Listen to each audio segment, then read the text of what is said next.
ఎవడు భక్తితో నాకు పత్రమైనను పుష్పమైనను ఫలమైనను ఉదకమైనను ఫలాపేక్షరహితముగా సమర్పించుచున్నాడు అట్టివానిని నేను ప్రీతితో స్వీకరించుచున్నాను.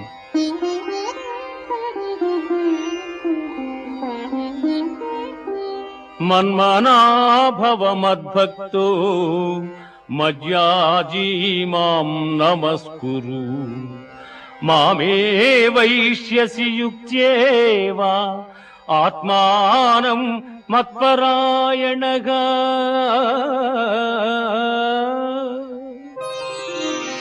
పార్థ నాయందు మనస్సు లగ్నము చేసి ఎల్లకాలముల యందు భక్తి శ్రద్ధలతో స్థిరచిత్తుడవై పూజించితివేని నన్నే పొందగలవు.